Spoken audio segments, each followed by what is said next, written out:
السلام عليكم اخواتي ومرحبا بكم معايا دون سيت نوفيل فيديو. كنتمنى تكونوا كلكم بخير وعلى خير. اليوم ان شاء الله غادي نتقاسم معكم واحد السيروم اولا واحد الجيل بور فيزاج عنده بزاف ديال المنافع والنتيجه ديالو كتبان من الاسبوع الاول. الطريقه ديالو سهله ومكونات ديالو بساط. ندوزو دابا باش نشوفوا بناش كيتكون وكيفاش غنوجدوه. باش نوجدوا الوصفه ديالنا غادي نحتاجوا لزريعه الكتان والقشور ديال الليمون. اي قشور ديال الليمون بقاو عندكم غادي تستغلوهم في هذه الوصفه اللي غادي ديروا منها توجدوا منها واحد لا بريباراسيون ولا واحد لا سوليوشن اللي غادي تبقاو تدهنوا لوجهكم ان شاء الله. وغادي نوريكم طريقه التحضير ساهله بزاف وما كتاخذش الوقت.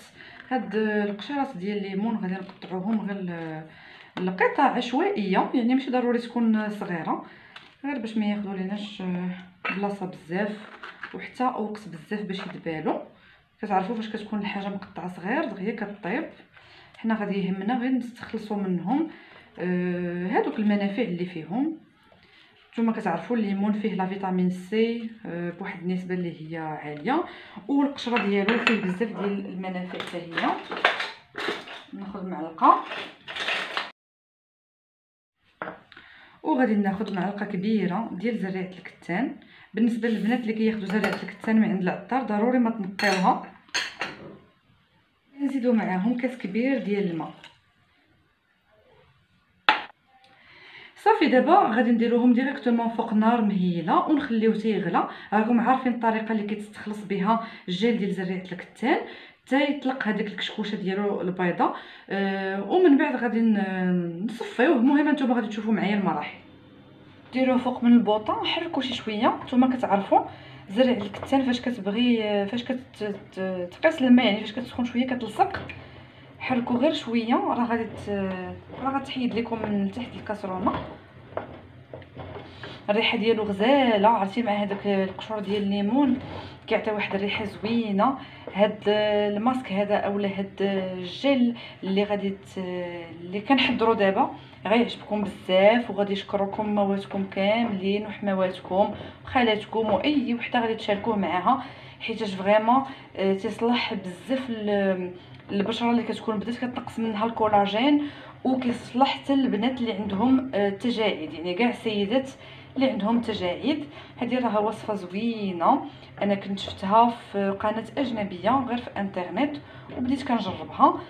بصح انا ما عنديش مشاكل ديال التجاعيد دابا، بالحق كتعالج حتى المشكل ديال المسام المفتوحه لي بور ديلاتي. اصلا هي زريعه الكتان مزيانه بزاف لابو، مزيانه للبشره ومزيانه حتى للشعر ومزيانه حتى للناس اللي كيبغيو يشربوها اللي كياكلوها. عندها سبحان الله بزاف ديال المنافع والنتيجه ديالها كتبان. انا كنت ديجا شاركت معكم واحد لا فيديو على الشعر، وصفه يعني ماسك ديال الشعر اللي فيه زريعه الكتان. جيسبر تشوفوه الا كنتو باقي ما شفتوش وتجربوه حيت فريمون غزال بزاف. انا شعري كان متضرر بزاف بزاف بزاف وهي اللي عتقاتني، يعني درتها لمده ديال اسبوع ودرت هذاك الماسك اللي تشاركت معكم في لا فيديو وعطاني نتيجه، يعني يبان لي الفرق. ومازال ان شاء الله من مورا رمضان ان شاء الله غادي نعاودو حيت فريمون النتيجه ديالو زوينه. هانتوما شفتوا راه بدا كيغلى ليا، راه بدات الكشكوشه ديالو كتطلع. غادي نقصت عليه العافيه كامله. غادي نخليه يزيد غير شي شويه غير باش يعقد لي يولي عندي جيل، باسكو دابا باقي كنحس به فاش هذا غير ما غنخليه غير واحد شويه وغادي نحيدو. دابا ها هو كيبان بانه وجد. شوفوا كيفاش تيولي الخيوط، كيولي خيوط بحال هكا، يعني كيولي جيل. واصلا غيبان لكم حيتاش النيفو ديال الماء غادي يهبط، يعني غادي يكون اختار شي شويه. المهم حنا غادي ندوزو دابا نصفيوه وغادي تشوفوا النتيجه الاخرى، يعني هذاك المحلول الاخير كيفاش غادي تحصلوا عليه.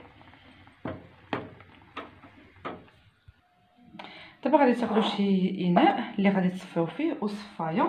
من الاحسن ديروا شي توب، شي قطعه القماش تكون نقيه. انا ولا شي ليبا موس راه كتصفيه مزيان. انا ما لقيت حتى شي وحده دونك غادي نستعمل غير الصفايه. شوفوا البنات، شوفوا اللزاجه ديال زريعه الكتان. شوفوا هكا غادي تصدق لكم الماسك الجيل باردون. الا ما اخترت لكم بحال هكذا يعني راه باقي خاصو يطيب. المهم انا كنقول لكم يعني لي كونساي كاملين باش يصدق لكم كيف ما كيصدق ليا انا، وباش ان شاء الله تستافدوا من هاد لو جيل هذا. هاد لا كومبينيزون ديال لا فيتامين سي و لي غرين دو لان كيعالجوا بزاف د المشاكل ديال البشره وديال الوجه وحتى ديال الدقن المزدوج بالنسبه للسيدات اللي عندهم لو دوبل مونطون، بالنسبه للاخوات اللي عندهم لي بور ديلاتي يعني الجيوب المتسعه في البشره، اولا اللي كيبقاو عندهم بقايا ديال حب الشباب وكيكونوا عندهم جروح في البشره ديالهم، حتى بالنسبه للاخوات اللي عندهم تجاعيد اولا اللي عندهم لي طاش نوار في لابو ديالهم. كيف ما كتعرفوا لا فيتامين سي كتعاون بزاف على تفتيح البشره. هذه هي النتيجه اللي حصلنا عليها. هذا هو لو جيل ديالنا كيكون بحال هكا. هانتوما كيف ما كتكون تشوفوا راه لا تيكستور ديالو ديال ان جيل عاقد. صافي البنات كيف ما قلت لكم راه زوين بزاف، عنده بزاف ديال المنافع للبشره. كيف ما كتعرفوا زريعه الكتان راها مزيانه، كتعالج جميع جروح الجلد وكتدخل يعني في ليبيديرم، كتدخل في البشره بعمق، كتغذي البشره، كتحارب التجاعيد. وهاد الليمون اللي زدنا معاه تيعطينا لا فيتامين سي وكيعطينا اليخضر، وهي الماده اللي كتكون في النباتات وهي اللي كتعطيهم هذاك اللون فاش كيكون الكونتاكت ديالها مع الشمس. يعني فاش كتضرب فيها الشمس كتعطي هذاك اللون اللي حنا كنشوفوه بالعين المجرده ديالنا. وفيه بزاف ديال الفيتامين اخرين بيان سور ما غاديش نقدر نقولهم لكم كاملين، ولكن نتوما غير جربوا هذا الماسك وغادي يعجبكم. ماسك يعني انا ولفت نقول ماسك، ولكن هو سي بلوتو سي اون كريم، كريمه للوجه اللي تقدروا ديروها في اي وقيته بغيتو في الدار، ولكن من الاحسن ديروها بالليل وتخليوها هكا واحد يعني تقدروا تخليوها حتى لساعه ما عندها حتى شي مضره. وباغ تقدروا تغسلوا وجهكم وديروا لا كريم هيدراتون ديالكم ولا لا كريم دو نوي اللي موالفين كديروا. وانا بغيت نهضر لكم على لا كريم اللي كندير هادي ديال لالوفيرا. هاد لا كريم هادي زوينه بزاف بالنسبه للاخوات اللي ما عندهمش اون كريم سبيسيال، يعني ما عندهمش شي حاجه كيتبعوها وكيقلبوا على شي حاجه زوينه. راه هادي فريمون انا ننصحكم بها، وفيها الكولاجين والالاستين، وهادو بجوج ما كنلقاوهمش في بزاف ديال لي كريم. وخلاص هاد لا مارك يعني هاد فوريفر راها معروفه بالجوده ديال المنتوجات ديالها، وراها ماركه عالميه اللي تقدروا تلقاوها في بزاف ديال البلدان. والثمن ديالها مهم ما عقلتش انا نخليه لكم هنايا بالنسبه للاخوات اللي مهتمات. وانتم البنات غادي تكونوا موجدين شي قرعه ديال الزاج ولا شي هكا شي بواطه صغيره اللي تقدروا ديروا فيها لو جيل ديالكم اللي وجدتو، وراه يقدر يصبر لكم في الثلاجه 4 ايام. الا كنتو زعما كتستعملوه ما تحضروهش كل نهار، يعني غادي ديروه 4 ايام ولا كاع 5 ايام الا درتوه اوفون في الثلاجه، يعني ما ديروهش غير في الجنب ولا هذا باش يبقى محفوظ مزيان. وراه غيعطي واحد النتيجه.